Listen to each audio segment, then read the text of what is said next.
Hi ನಮಸ್ತೆ. ಈಗೇನು ನೀವು ನೋಡ್ತಿದ್ದೀರಾ, ಇದು ಕರೆಕ್ಟಾಗಿ 1.5 ಎಕರೆ ಬರುತ್ತೆ. 1.5 ಎಕರ್ ಜನರಲ್ ಪ್ರಾಪರ್ಟಿ. ತುಂಬ ಚೆನ್ನಾಗಿದೆ. ಸಾಗರದಿಂದ ಕರೆಕ್ಟಾಗಿ 7 ಕಿಲೋಮೀಟರ್ಸ್ ಆಗುತ್ತೆ. ಸೊ ಅಗ್ರಿಕಲ್ಚರ್ ಪ್ರಾಪರ್ಟಿಗೆ ಮತ್ತು ಇವನ್ ಯಾವುದಾದ್ರು ಇನ್ವೆಸ್ಟ್ಮೆಂಟ್ ಪರ್ಪಸ್ಗೆ ತುಂಬ ಮಾಡಿಸ್ದಾಗಿದೆ. ತುಂಬ ಚೆನ್ನಾಗಿದೆ. ನೀವು ನೋಡ್ಬೋದು, ಆಲ್ರೆಡಿ ಒಂದು ಸ್ವಲ್ಪ ಗಿಡ ಬೆಳ್ಕೊಂಡಿದೆ. ಆ ಗಿಡ ಎಲ್ಲ ಕ್ಲೀನ್ ಮಾಡ್ಕೋಬೇಕು. ಮೈಂಟೈನ್ ಏನು ಮಾಡಿಲ್ಲ, ಯಾಕೆಂದರೆ ಮೈಂಟೈನ್ ಮಾಡಿದ್ರೆ ನಿಮ್ಗೆ ಗೊತ್ತಲ್ಲ, ಸ್ವಲ್ಪ ರೇಟೆಲ್ಲ ಜಾಸ್ತಿ ಹೇಳ್ತಾರೆ. ಸೊ ಹಾಗೆ ರಾ ಮೆಟೀರಿಯಲ್ ಥರನೇ ಇದೆ. ಇದು ಜನರಲ್ ಪ್ರಾಪರ್ಟಿ ಬರುತ್ತೆ, 1.5 ಎಕರೆ. ಸೊ ಬ್ರಾಹ್ಮಿನ್ಸ್ದು ತುಂಬ ಚೆನ್ನಾಗಿದೆ. ಸಾಗರದಿಂದ 7 ಕಿಲೋಮೀಟರ್ಸ್ ಆಗುತ್ತೆ.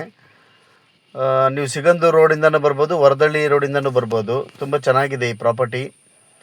ಟೋಟಲ್ಲು 1 ಎಕರೆ 20 ಗುಂಟೆ ಬರುತ್ತೆ. ಜನರಲ್ ಪ್ರಾಪರ್ಟಿ, ಪಿತ್ರಾರ್ಜಿತ ಆಸ್ತಿ. ಸೊ ನಿಮಗೆ ಈ ಪ್ರಾಪರ್ಟಿ ಏನಾದರೂ ಇನ್ವೆಸ್ಟ್ಮೆಂಟ್ ಮಾಡಬೇಕಾದ್ರೆ, ನೀವೇನಾದರೂ ಈ ಪ್ರಾಪರ್ಟಿ ಪರ್ಚೇಸ್ ಮಾಡಬೇಕಾದ್ರೆ ನೀವು ನನಗೆ ಕಾಂಟ್ಯಾಕ್ಟ್ ಮಾಡ್ಬೋದು. ಡಿಸ್ಪ್ಲೇ ಮೇಲೆ ನನ್ನ ನಂಬರ್ ಇರುತ್ತೆ. ಸೊ ನನಗೆ ಕಾಲ್ ಮಾಡಿ. ಯಾಕೆಂದರೆ ಇವನ್ನು ಕಾಮೆಂಟ್ ಬಾಕ್ಸ್ ಆಫ್ ಮಾಡಿರ್ತೀನಿ. ಯಾಕೆಂದರೆ ಬೇಡದೇವರು ಕಾಮೆಂಟ್ಸ್ ಎಲ್ಲ ಜಾಸ್ತಿ ಬರುತ್ತೆ ಅದರಲ್ಲಿ. ಯಾಕೆಂದರೆ ಕೈಲಾಗ್ತಿದ್ದವರು ಮೈ ಪರ್ಚ್ಕೊಂಡ್ರು ಅಂದಂಗೆ ಯಾರು ಎಲ್ಲೋ ಕೂತ್ಕೊಂಡು ಎಲ್ಲೋ ಒಂದು ಬ್ಯಾಡ್ ಕಾಮೆಂಟ್ಸ್ ಎಲ್ಲ ಹಾಕ್ತಾರೆ. ಸೊ ಹಾಗಾಗಿ 5 ಲಕ್ಷಕ್ಕೆ ಸಿಗುತ್ತೆ, 10 ಲಕ್ಷಕ್ಕೆ ಸಿಗುತ್ತೆ, 2 ಲಕ್ಷಕ್ಕೆ ಸಿಗುತ್ತೆ ಅಂತ ಹಾಕ್ತಿರ್ತಾರೆ. ಸೊ ಹಾಗಾಗಿ ಅವ್ರು ಯಾರೂ ತೊಗೊಳ್ಳೋರಲ್ಲ.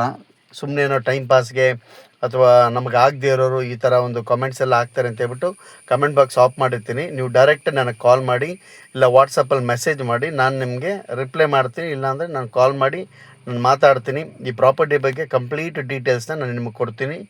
ಸೊ ಇದು ಬಂದ್ಬಿಟ್ಟು ಜನರಲ್ ಪ್ರಾಪರ್ಟಿ, ಪಿತ್ರಾರ್ಜಿತ ಆಸ್ತಿ ಬರುತ್ತೆ. ಸಾಗರ ತಾಲೂಕು, ಶಿವಮೊಗ್ಗ ಜಿಲ್ಲೆ ಬರುತ್ತೆ. ಶಿವಮೊಗ್ಗದಿಂದ ಈ ಒಂದು ಪ್ರಾಪರ್ಟಿಗೆ ನಿಮಗೆ ಒಂದು ಕರೆಕ್ಟಾಗಿ 70 ಕಿಲೋಮೀಟರ್ಸ್ ಆಗುತ್ತೆ. ಸಾಗರದಿಂದ 7 ಕಿಲೋಮೀಟ್ರ್ ಆಗುತ್ತೆ. ಜೋಗದಿಂದ ಒಂದು 22 ಕಿಲೋಮೀಟ್ರ್ ಆಗುತ್ತೆ. ಸಿಗಂದೂರಿಂದ 22 ಕಿಲೋಮೀಟ್ರ್ ಆಗುತ್ತೆ. ತುಂಬ ಚೆನ್ನಾಗಿದೆ. ಇವನ್ನು ಬಳೆ ಪದ್ಮಾವತಿ ದೇವಸ್ಥಾನಕ್ಕೂ ಹತ್ರ ಆಗುತ್ತೆ. ಆಮೇಲೆ ವರದಳ್ಳಿ ಮೇಯ್ನ್ ವರದಳ್ಳಿಯಿಂದ ನಿಮಗಿದು ಕರೆಕ್ಟಾಗಿ 3 ಕಿಲೋಮೀಟ್ರ್ ಆಗುತ್ತೆ. ವರದಳ್ಳಿ ಶ್ರೀಧರ ಮಠದಿಂದ 3 ಕಿಲೋಮೀಟ್ರ್ ಆಗುತ್ತೆ. ತುಂಬ ಚೆನ್ನಾಗಿದೆ. 1.5 ಎಕರೆ. ಈ 1.5 ಎಕರೆ ತೊಗೊಂಡ್ರೆ ಪಕ್ಕದಲ್ಲಿ ಇನ್ನೂ 2 ಎಕರೆ ಸಿಗುತ್ತೆ. ಬಟ್ ಅದು ನಾನು ಗ್ಯಾರಂಟಿ ಕೊಡೋದಿಲ್ಲ, ಯಾಕೆಂದರೆ ಅವರು ಇನ್ನೂ ಸ್ವಲ್ಪ ಲೇಟ್ ಕೊಡ್ತಾರೆ. ಈಗ ರೆಡಿ ಟು ರಿಜಿಸ್ಟ್ರೇಷನ್ ಅಂದರೆ ಈ ಒಂದು ಪ್ರಾಪರ್ಟಿ ಇದೆ. ಇವ್ರಿಗೆ ಸ್ವಲ್ಪ ಹಣಕಾಸಿನ ಸಮಸ್ಯೆ ಇರೋದ್ರಿಂದ ಈ ಒಂದು ಪ್ರಾಪರ್ಟಿ ಕೊಡ್ತಾ ಇದ್ದಾರೆ. ತುಂಬ ಚೆನ್ನಾಗಿದೆ.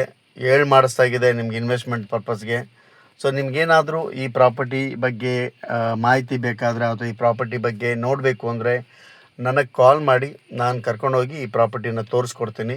ಕಂಪ್ಲೀಟಾಗಿ ನಿಮಗೆ ಬೌಂಡ್ರಿ ಫಿಕ್ಸ್ ಆಗಿದೆ. ಕಂಪ್ಲೀಟಾಗಿ ಫೆನ್ಸಿಂಗ್ ಹಾಕಿಟ್ಟಿದ್ದಾರೆ ಈ ಪ್ರಾಪರ್ಟಿಗೆ.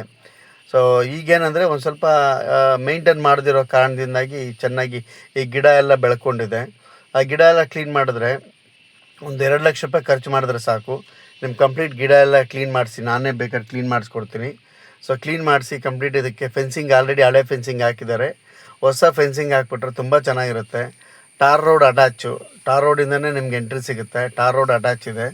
ಸೊ ಹಾಗಾಗಿ ಟಾರ್ ರೋಡ್ ನಾನು ಯಾಕೆ ತೋರಿಸಿಲ್ಲ ಅಂದರೆ, ತುಂಬ ಜನ ಈ ಬೈಪಾಸ್ ಮಾಡೋ ಸಾಧ್ಯತೆ ಇದೆ. ಅಂದರೆ ನಮ್ಮನ್ನ ಬಿಟ್ಟು ಹೋಗೋ ಚಾನ್ಸಸ್ ತುಂಬ ಜನ ಇದೆ. ಹಾಗಾಗಿ ಕಷ್ಟಪಟ್ಟು ಈ ಒಂದು ಓನರ್ಗಳನ್ನ ಹಿಡಿದು ನಾವು ಈ ಥರ ವಿಡಿಯೋಗಳೆಲ್ಲ ಮಾಡಿ ಅವ್ರ ಹತ್ರ ರೇಟೆಲ್ಲ ಮಾತಾಡಿ ಏನು ಫೈನಲ್ ರೇಟಿಗೆ ಆಗುತ್ತೆ ಅದೆಲ್ಲ ತಿಳ್ಕೊಂಡು ನಾವು ಇದನ್ನು ನಾವು ಸೋಷಿಯಲ್ ಮೀಡಿಯಾ ಅಂದರೆ ಯೂಟ್ಯೂಬಲ್ಲಿ ನಾವು ಹಾಕ್ತೀವಿ.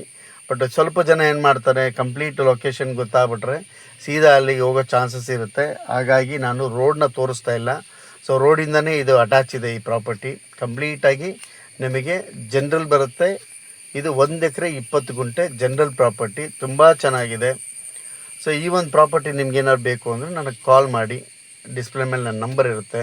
ಪ್ರೈಸ್ ಬಂದ್ಬಿಟ್ಟು ಇದು 35 ಲಕ್ಷ ಹೇಳ್ತಾರೆ. ಫೈನಲ್ಲಾಗಿ 35 ಲಕ್ಷ ಹೇಳ್ತಾರೆ 1 ಎಕರೆಗೆ. ಸೊ ನೋಡಿ, ನಿಮಗೇನಾದ್ರು ಆಸಕ್ತಿ ಇತ್ತು ಅಂದರೆ ನನಗೆ ಕಾಲ್ ಮಾಡಿ, ನಾನು ಈ ಪ್ರಾಪರ್ಟಿನ ಮಾಡಿಸ್ಕೊಡ್ತೀನಿ. ತುಂಬ ಚೆನ್ನಾಗಿದೆ ಜನರಲ್ ಪ್ರಾಪರ್ಟಿ. ಸೊ ಬಾರ್ಗಿನ್ ಇರೋದಿಲ್ಲ. 35 ಲಕ್ಷ ರೂಪಾಯಿ ಫೈನಲ್ಲಾಗಿ ಇವ್ರು ಹೇಳ್ತಿದ್ದಾರೆ. 35 ಲಕ್ಷ ರೂಪಾಯಿ ಫೈನಲ್ ನಾನು ಮಾಡಿಸ್ಕೊಡ್ತೀನಿ. ಸೊ ಓನರ್ ಕೂಡ ತುಂಬ ಪಾಪ ಬಡವರು. ಅವ್ರಿಗೇನು ಇದರಿಂದ ಬರೋ ಆದಾಯ ನಂಬ್ಕೊಂಡೆ ಅವ್ರು ಜೀವನ ಮಾಡ್ತಿದ್ದಾರೆ. ಇದನ್ನು ಮಾರಿ ಅವರು ಒಂದು ಸ್ವಲ್ಪ ಸಾಲ ಮಾಡ್ಕೊಂಡಿದ್ದಾರೆ. ಆ ಸಾಲ ತೀರ್ಸೋಕ್ಕೋಸ್ಕರ ಈ ಜಮೀನನ್ನ ಮಾರ್ತಿದ್ದಾರೆ.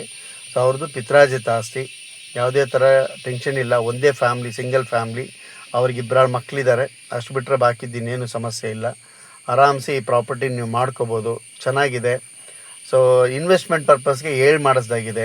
ಈಗ ನೀವೇನಾದ್ರು ಈ ಪ್ರಾಪರ್ಟಿ ತೊಗೊಂಡು ಅಂದರೆ ಮುಂದೆ ಫ್ಯೂಚರಲ್ಲಿ ನಿಮಗಿನ್ನೂ ಒಳ್ಳೊಳ್ಳೆ ಇದು ಏನು ಇದೆಲ್ಲ ಕ್ಲೀನ್ ಮಾಡಿ ನೀವೇನಾರು ಅಡಿಕೆ ಗಿಡಕೆ ಏನಾರು ಹಾಕಿತು ಅಂದರೆ ಈ ಭಾಗದಲ್ಲಿ ಏನಂದರೆ ಶುಂಠಿ ಹಾಕ್ತಾರೆ ಮತ್ತು ಅಡಿಕೆ ಹಾಕ್ತಾರೆ, ಏಲಕ್ಕಿ ಬೆಳಿಬೋದು. ತುಂಬ ಚೆನ್ನಾಗಿದೆ. ಸುತ್ತ ವಾಟರ್ ಸೋರ್ಸ್ ತುಂಬ ಚೆನ್ನಾಗಿದೆ. ಸುತ್ತ ಸುಮಾರು ಒಂದು 3-4 ಕೆರೆ ಬರುತ್ತೆ, ದೊಡ್ಡ ದೊಡ್ಡ ಕೆರೆಗಳು. ಆ ಕೆರೆಗಳಿಂದ ನಿಮಗೆ ಇದು ವಾಟರ್ ಸೋರ್ಸ್ ಎಲ್ಲ ಏನು ಸಮಸ್ಯೆ ಇಲ್ಲ, ನಿಮ್ಗೆ ಆರಾಮ್ಸೆ ಇದನ್ನು ಇದು ಮಾಡ್ಕೋಬೋದು. ಅದಾದಮೇಲೆ ನೆಕ್ಸ್ಟ್ ನಿಮಗೆ ಈ ಒಂದು ಪ್ರದೇಶ ಬಂದ್ಬಿಟ್ಟು ಕಂಪ್ಲೀಟ್ಲಿ ನಾನ್ ಅನಿಮಲ್ ಝೋನ್. ಅಂದರೆ ಈ ಒಂದು ಪ್ರದೇಶದಲ್ಲಿ ಯಾವುದೇ ಥರ ಅನಿಮಲ್ಸ್ ಆಗಲಿ ಯಾವುದು ಇರೋದಿಲ್ಲ. ಏನಿದ್ರು ಈ ಒಂದು ಕುರಿ ಬರುತ್ತೆ, ಏನಂದರೆ ಈ ಕಾಡು ಕುರಿ ಆ ಥರದ್ದು ಬರುತ್ತೆ, ಕಡವೆ ಮತ್ತು ಕಾಡು ಕುರಿ ಮತ್ತು ಈ ಮುಳ್ಳಂದಿ ಕಾಡಂದಿ ಈ ಥರದ್ದೆಲ್ಲ ಇದ್ದಾವೆ. ಅಷ್ಟು ಬಿಟ್ಟರೆ ಬಾಕಿದ್ದೇನಿಲ್ಲ. ಇದು ಕಂಪ್ಲೀಟ್ಲಿ ನೀವು ನೋಡ್ಬೋದು, ಈ ವಿಡಿಯೋ ನೋಡ್ಬಿಟ್ರೆ ಯಾವುದೋ ಜಂಗಲ್ ಅಂದ್ಕೋಬೋದು. ಇದು ಆ್ಯಕ್ಚುಲಿಟ್ಲಿ ಜಂಗಲ್ ಅಲ್ಲ, ಇದು ಕಂಪ್ಲೀಟ್ RTC ಇರೋ ಪ್ರಾಪರ್ಟಿ. ಮೇನ್ ರೋಡ್ ಪಕ್ಕದಲ್ಲೇ ತುಂಬ ತೋಟಗಳು ಮನೆಗಳೆಲ್ಲ ಇದ್ದಾವೆ. ಇದೇನಂದರೆ ಕ್ಲೀನ್ ಮಾಡದೇ ಇರೋ ಕಾರಣದಿಂದಾಗಿ ಈ ಥರ ಇದೆ. ನಿಮ್ಗೆ ಏನಾದ್ರು ಪ್ರಾಪರ್ಟಿ ಬೇಕಾದರೆ ಕಾಲ್ ಮಾಡಿ. 1 ಎಕರೆಗೆ 35 ಲಕ್ಷ ಹೇಳ್ತಾರೆ. ಸ್ಲೈಟ್ಲಿ ನೆಗೋಷಿಯಬಲ್ ಆಗುತ್ತೆ, ಬಟ್ 35 ಲಕ್ಷ ಎಕರೆಗೆ ಅದನ್ನು ಮೈಂಡಲ್ಲಿ ಇಟ್ಕೊಂಡು ಕಾಲ್ ಮಾಡಿ.